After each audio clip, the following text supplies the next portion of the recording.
Our second programme on mathematical modelling is about drugs and the way they act to relieve illness. We shall find that the mathematics involves time as one of the variables. These time-dependent models are set up by using an input-output principle, and the resulting mathematics is that of differential equations. Well, the drug we're going to talk about is called theophylline, and it's used in the treatment of asthma. To find out about that treatment, we went to Oxford to see Dr. Geoffrey Aronson. Asthma is a disease which affects the lungs, and in particular the airways in the lungs. Patients with asthma have constriction of the airways, and they have difficulty in breathing, particularly in breathing out. Now, there are many thousands of people in this country who suffer from asthma, but of those, only a handful are admitted to hospital during the year for emergency treatment. And when they are admitted for emergency treatment, we use a drug called theophylline. Theophylline is present naturally, for example, in tea leaves, and we give it intravenously in an acute case.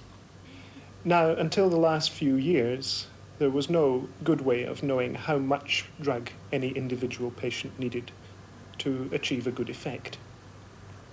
A typical dose might be 250 or 500 milligrams of aminophylline intravenously. However, more recently, some research has led to our being able to predict with a greater degree of confidence exactly what dose an individual patient will need. Obviously, we want to give the dose which will produce the best effect in an individual patient, and it turns out that the effect of the drug is related to the concentration of the drug in the plasma. By concentration, I mean the amount of drug present in a unit volume of plasma.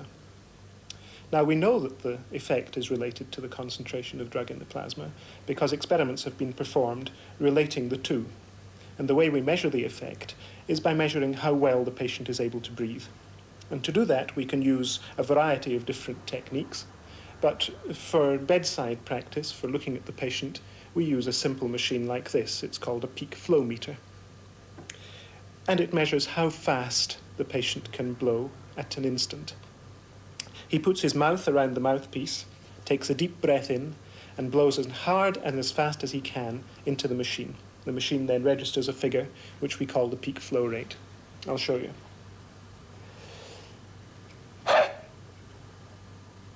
My peak flow rate is 640 litres per minute. If we then relate the peak flow rate in an individual patient to the plasma concentration of theophylline, we find that there is a relationship between the peak flow rate in litres per minute, that's the ability of the patient to breathe properly, and the concentration of theophylline in his plasma, which we've measured in milligrams per litre. In fact, it's a linear relationship between plasma concentrations of about 5 milligrams per litre and about 20 milligrams per litre. The peak flow rate increases linearly with increases in plasma theophylline concentration. If the plasma theophylline concentration is less than 5, there's very little effect. And at values greater than 20 milligrams per litre, there's very little additional beneficial effect. Plus the fact that at that time the patient is likely to become toxic from the effects of the drug. By that I mean he may feel nauseated, or he may even vomit. In severe cases, he may have a convulsion. Obviously, we don't want to make the patient toxic. So we can now define ranges of concentrations in which we're interested. At plasma concentrations of less than 5 milligrams per litre, there is little effect.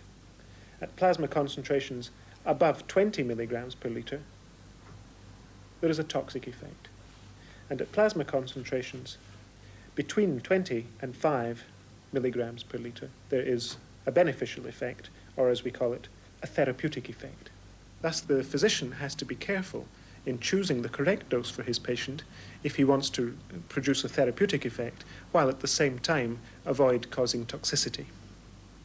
So that's the problem. To administer this drug so as to achieve a concentration somewhere between 5 milligrams per litre and 20 milligrams per litre, somewhere in this therapeutic range. I'm going to assume that the doctor is in fact going to aim for the centre of this therapeutic range for a concentration of 12 milligrams per litre. Now, of course, if you want to produce that concentration, then all you have to do is to make up a suitable dose according to the amount of blood plasma that the patient's got. Because there's a simple relationship between concentration and quantity and volume. If you put in a quantity Q,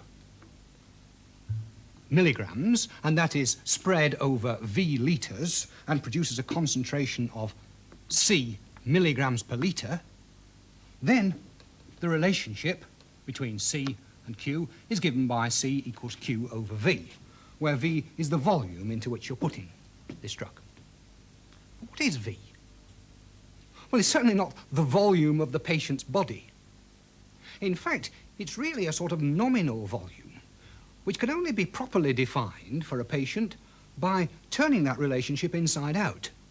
If we put in a known dose and measure the concentration, then from these two values we should be able to find V.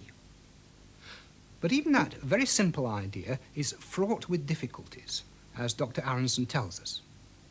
The way I'd determine the apparent volume of distribution in an individual patient would be to inject a known quantity of drug into that patient's bloodstream, and then to measure the plasma concentrations at certain times after having given the drug.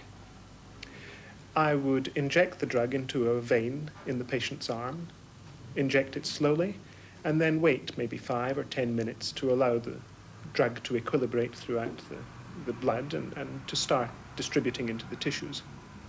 And then I'd take blood samples from the other arm to avoid possible contamination from the injection site, typically at intervals, say, of half an hour. I'd take the blood back to the laboratory, analyze the plasma for its theophylline content, and then, when I studied the results, I'd find out that the plasma theophylline concentration varied with time, something like this. It starts quite high, but then falls very rapidly over the next few hours. Now, I can't tell the apparent volume of distribution from these data.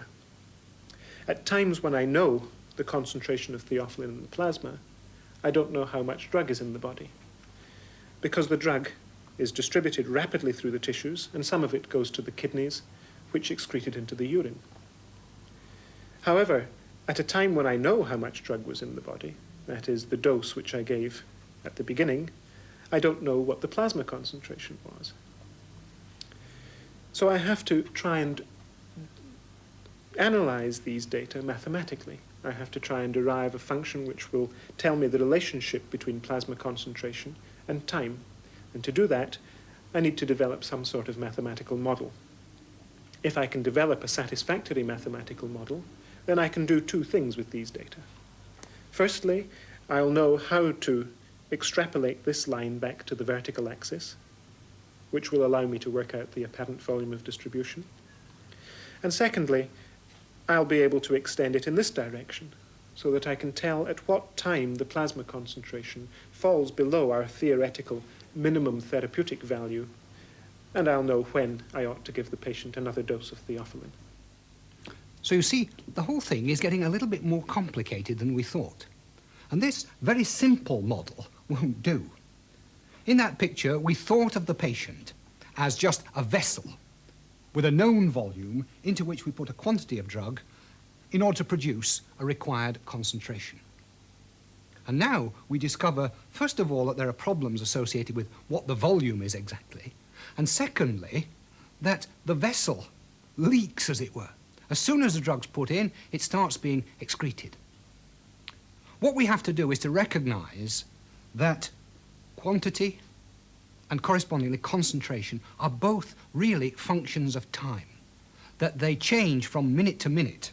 And so we shall have to recognize that Q is a function of time and that correspondingly C is a function of time.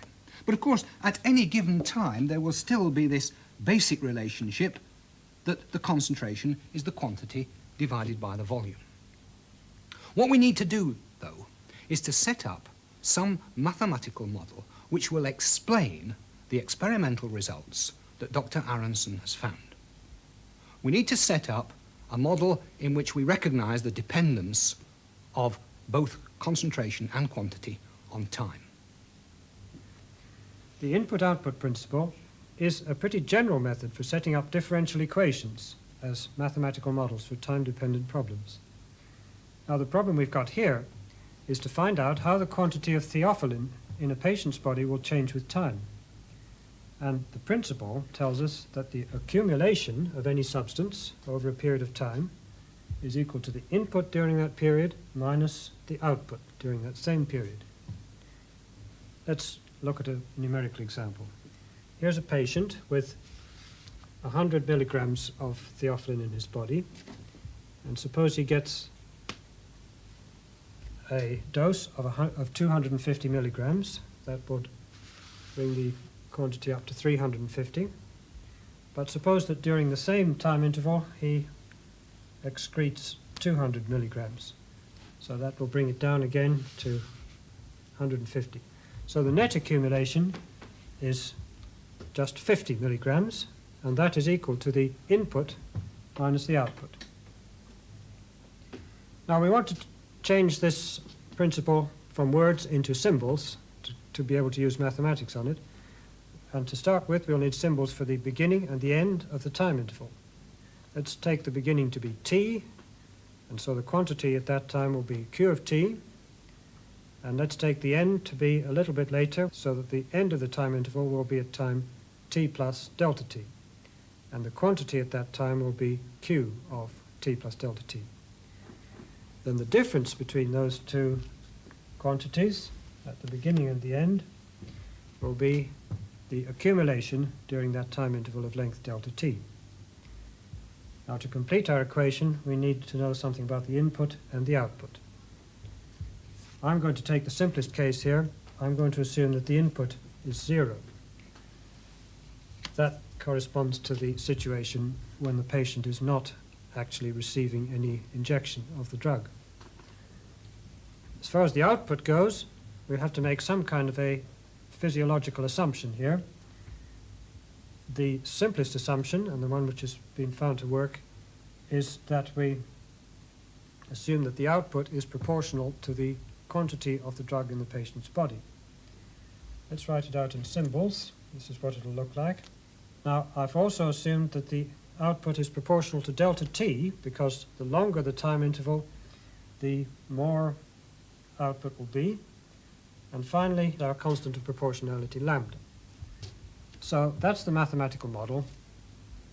And in setting it up, I've used, first of all, the input-output principle to get the left-hand side, and on the right-hand side, an assumption about proportionality.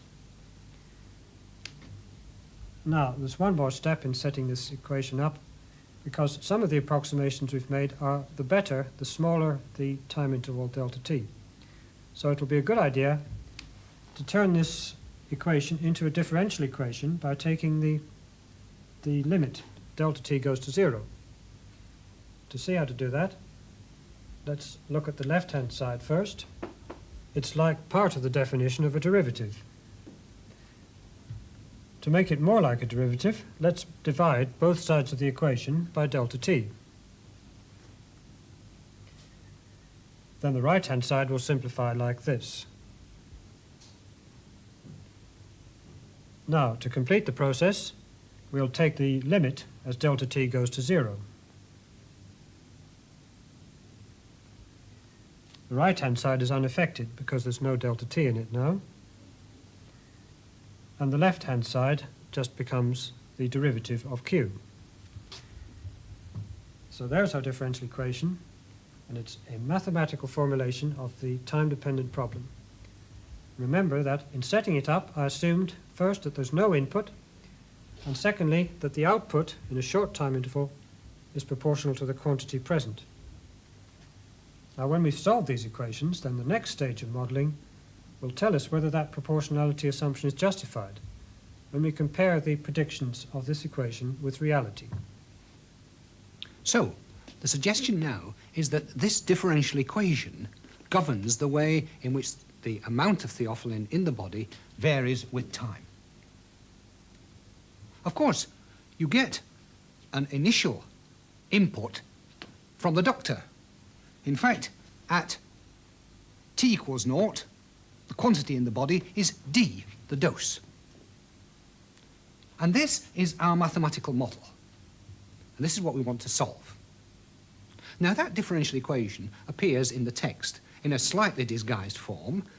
There, Q was the quantity of uranium, and the rate at which the uranium decreased was proportional to the quantity there at any time. And the solution of that differential equation is the same exponential law of decay. If, in fact, this solution is to satisfy this condition, then it simply means that the constant A, which remember could be anything, has got to be equal to D, the initial dose. So here's the solution of our mathematical problem, and it really ought to go in the mathematical solution box. But of course, what we're really interested in is the concentration. And I can get the concentration simply by dividing that thing through by V. And I get the concentration at any time is d over V, which is the initial concentration, multiplied by e to the minus lambda t. So there's the solution of our mathematical problem, and now we must compare it with reality. Well, the first step in comparing it with reality will be to look graphically at the way in which C varies with T. If we start with a concentration of 10 milligrams per litre, then as time passes, the concentration falls like this. It's exponential decay. If the concentration starts at 20 milligrams per litre, though, then this is what happens.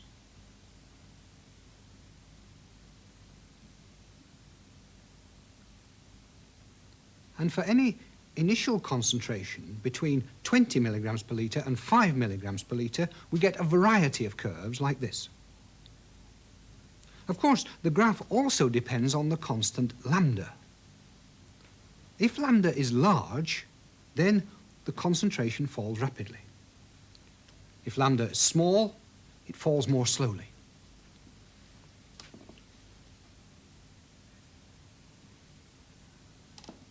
So, those are the qualitative predictions of our model. But does any one of those curves actually fit Dr. Aronson's experimental results? Well, it's very difficult to know whether, in fact, a curve fits a set of points. But we can make the job a lot simpler if we use a technique that you've met already. You called it straightening curves.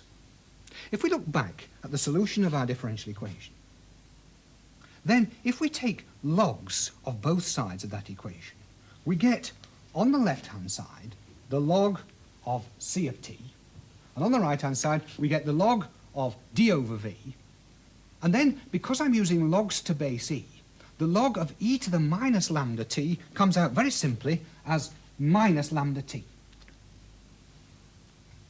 Now, that relationship is very much simpler if we think of the log of C of t as one of the variables and t as the other variable. In fact, we've got this thing here, which, although it looks complicated, is just a constant, and another constant there, and that's the equation of a straight line. So, if our model is correct, and in particular if the assumption behind it is correct, then we should find that when we take Dr. Aronson's experimental results and plot log of concentration against time, then we get points which lie on a straight line. Well, this is what we actually got. And you see, the points do in fact line up. And the fact that they lie on a straight line validates the model. So we've now validated our mathematical model. But in fact, we get more out of it than that. For instance, by looking where the best fit line cuts here, we can find the value of this lot here, log to base e, of d over v. And in Dr. Aronson's experiment, he was giving a known dose, so we can use that to find v. And then, if we take the slope of this line, then the slope of this line will simply be the other constant in here, lambda. Now, so far, we've talked about just doing one experiment. But of course, Dr. Aronson and his colleagues can repeat these experiments with different patients. And when they do that, they find two things. They find, first of all, that lambda doesn't vary very much from patient to patient. And the second thing they find is that V, the apparent volume of distribution, depends in a very simple way on the weight of the patient. For each kilogram weight of the person, the volume of distribution is half a litre. So there's a very simple rule of thumb. And remember, we're talking about doctors faced with patients having acute asthma symptoms. And they don't have time to do experiments on them. So the doctor has a very simple rule of thumb. He simply takes the weight of the patient, finds his apparent volume of distribution, and calculates an appropriate dose. That gives him a concentration in the blood plasma of 12 milligrams per litre, and how that 12 decreases then appears in the rest of our mathematical model. It in fact decreases like this. And you notice that after a comparatively short time, it's beginning to move out of the therapeutic range. In fact, after about 4 hours, a concentration of 12 is reduced to 6. About half the drug is gone. In the terminology of radioactive decay, this is the half-life of the drug. That's about the time, then, that the doctor will be thinking of giving the patient another injection so that he doesn't fall below the therapeutic range. And then he'll have to have another injection, and another injection, and another injection, and so on. So, our mathematical model predicts that this is the way in which the concentration of theophylline will vary with time if we give repeated injections. And with the aid of our mathematical model, we've been able to discover not only the dose which will put the patient into the middle of the therapeutic range, but now also the interval between injections. But perhaps the last word should be with Dr. Aronson. Now, although that's a perfectly feasible way of treating asthma with theophylline, it does mean a lot of injections for the patient, perhaps 1 every 4 hours or less. And we can improve on that. We don't have to give the patient repeated injections. We can give him a slow intravenous infusion. When we give the drug by intravenous injection, it immediately starts to leave the body. And we can replenish the amount of drug that's leaving the body by giving a little at a slow rate. And an intravenous infusion achieves this. It's done by slowly feeding drug in solution into a vein in the patient's arm. Well, that idea is clearly going to change our mathematical model.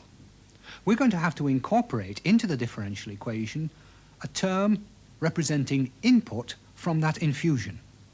But the mathematics is not very difficult, and so we're letting you look at the implications of that new model.